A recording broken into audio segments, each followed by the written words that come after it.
Komentar pelatih Malaysia usai kalahkan Timnas U23 Indonesia, akui lebih beruntung.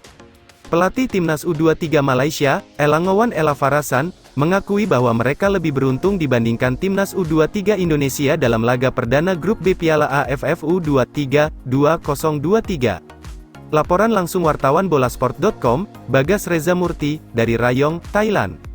Seperti diketahui, Timnas U23 Indonesia harus mengakui keunggulan Malaysia seusai kalah 1-2 dalam laga yang berlangsung di Rayong Provincial Stadium, Jumat, tanggal 18 Agustus tahun 2023.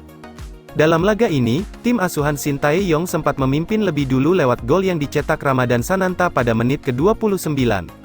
Akan tetapi, Malaysia berhasil melakukan comeback pada babak kedua melalui gol yang dicetak Fergus Tierney pada menit ke-54 dan 62. Hasil itu tentu saja membuat Malaysia berhasil menempati posisi puncak klasemen Grup B. Sementara Timnas U23 Indonesia harus menjadi juru kunci. Setelah berhasil membalikkan keadaan dan mempermalukan Garuda Muda, Elangowan Elafarasan mengaku bahwa sebenarnya dia tetap menghormati Indonesia. Dia bahkan mengatakan sebenarnya Timnas U23 Indonesia tak berbeda jauh dari tim asuhannya. Hal ini buntut dari kondisi Garuda Muda yang memiliki masalah terkait pemanggilan pemain untuk Piala AFF U23 2023. Juru taktik negeri jiran itu mengatakan Indonesia tidak bisa tampil dengan pemain terbaiknya. Begitu juga dengan Malaysia sehingga penampilan mereka tidak dalam performa terbaik. Tentu kami menaruh respek kepada Indonesia, mereka juga memiliki masalah yang sama dengan pemain terbaik yang tidak bisa hadir di turnamen ini, ujar Elangowan Elafarasan kepada awak media termasuk Bolasport.com seusai pertandingan. Kami juga memiliki masalah yang sama, saya pikir pertandingannya 50-50, tegasnya.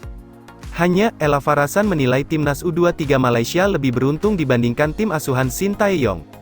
Bagaimanapun, Timnas U23 Indonesia tampil dengan membawa pengalaman meraih medali emas SEA Games 2023. Elafarasan memuji bagaimana Bagas Kava dan kawan-kawan mampu menguasai permainan dengan baik.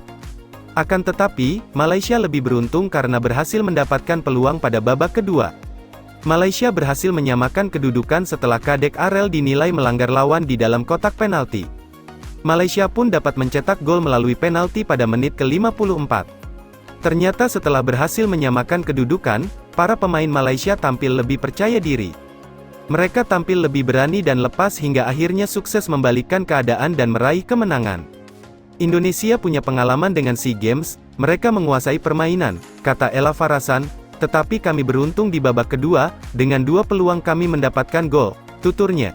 Hasil ini membuat Malaysia membuka peluang besar untuk bisa lolos ke semifinal. Pemimpin klasemen grup nantinya dipastikan langsung lolos ke babak semifinal Piala AFF U23 2023. Tetapi, Malaysia tentu saja masih harus berjuang menghadapi Timor Leste nantinya.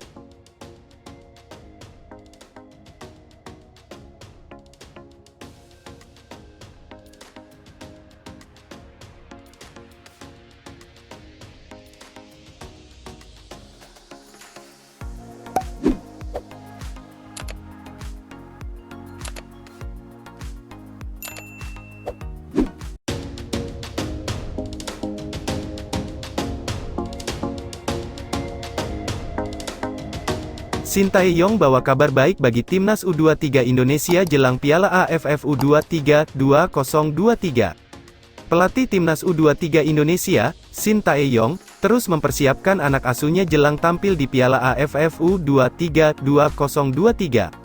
Pada Selasa, 15/8, lalu, semua pemain sudah merapat ke Thailand untuk bermain di ajang tersebut. Namun, persiapan yang dilalui skuad Garuda Muda bisa dibilang tidak mudah. Mereka hanya menjalani TC pada 10 hingga tanggal 13 Agustus di Jakarta. Selain itu, sempat ada gesekan saat pengumuman pemain yang dipanggil untuk TC ini dengan beberapa klub. Timnas U23 Indonesia langsung mematangkan persiapan sejak berada di Thailand. Mereka menjalani sesi latihan perdana pada Selasa, 15/8, di Nong Lalok Stadium, Rayong, Thailand. Sebelum mendapatkan menu latihan di lapangan, mereka lebih dulu diberikan sesi latihan pemulihan saat baru tiba di hotel. Sintayong menjelaskan, sesi latihan mulai ditingkatkan jelang duel lawan Malaysia pada tanggal 18 Agustus mendatang. Seperti janjinya, semua pemain mendapatkan porsi latihan normal saat berada di Thailand. Saat menggelar TC di Jakarta, Alveandra Dewangga fokus pada materi taktikal karena waktu persiapan yang mepet.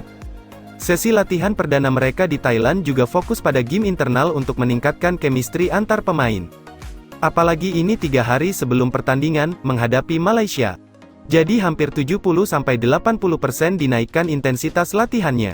Dengan salah satunya menggelar game internal, kata Shin Tae-yong dilansir bolasport.com dari laman PSSI. Pelatih asal Korea Selatan ini cukup beruntung dengan 23 pemain yang dia bawa ke Piala AFF U23 2023. Secara umum, semua pemain dalam kondisi baik dan siap bertanding untuk skuad Garuda Muda. Pasalnya, pemain-pemain ini sudah menjalani latihan bersama tim-tim Liga 1.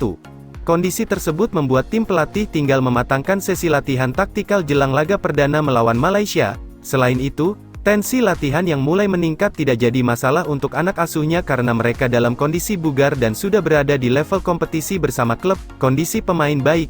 Memang ini untuk pertama kali kami mencoba-coba organisasi permainan, semua pemain bekerja keras dan maksimal, pungkasnya.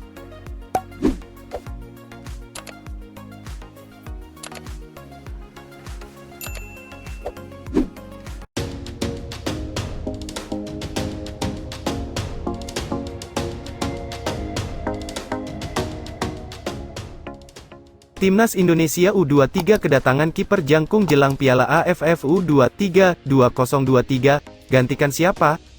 Timnas Indonesia U23 kedatangan kiper baru bernama Nuri Agus. Penjaga gawang bertubuh jangkung itu dipanggil untuk menggantikan pemain lain yang tak kunjung dilepas klub. Pemanggilan pemain ke Timnas Indonesia U23 untuk Piala AFF U23 2023 memang menuai polemik. Sebab, Liga 1 tahun 2023 sampai tahun 2024 masih bergulir. Alhasil, sejumlah klub memilih tidak melepas pemainnya. Persija Jakarta menjadi contoh, Macan Kemayoran dengan tegas menolak untuk melepas Rizky Ridho ke Timnas Indonesia U23, sebab, bek kelahiran Surabaya itu merupakan pilihan utama Thomas Doll. Pada latihan perdana, Kamis tanggal 10 Agustus tahun 2023, masih ada 6 pemain yang belum hadir. Salah satunya adalah penjaga gawang Adi Satrio, PSIS. Ternyata, ex-pemain Timnas Indonesia U23 itu kemudian dicoret dan diganti Nuri Agus. Penjaga gawang FC Bekasi itu resmi dipanggil ke Timnas Indonesia U23. Dia akan bersaing dengan Hernando Ari Sutaryadi dan Dava Fasya untuk satu tempat di bawah Mistar. Garuda memanggil, hormat setinggi-tingginya dari kami. Semoga mendapat hasil terbaik, tulis FC Bekasi di akun Instagram resmi klub @fbekasi, Minggu, tanggal 13 Agustus tahun 2023. Nuri Agus merupakan pemain kelahiran Karanganyar, Jawa Tengah. Musim lalu, dia berkostum Persipa Pati dan sempat bermain dalam 4 pertandingan di Liga 2 2022-2023. Sebelum kompetisi itu dihentikan di tengah jalan, patut dinanti seperti apa kiprah Nuri Agus selama menjalani pemusatan latihan. TC pemanggilannya ke Timnas Indonesia U23 tentu tidak menuai polemik lantaran Liga 2 tahun 2023 sampai tahun 2024 juga belum dimulai.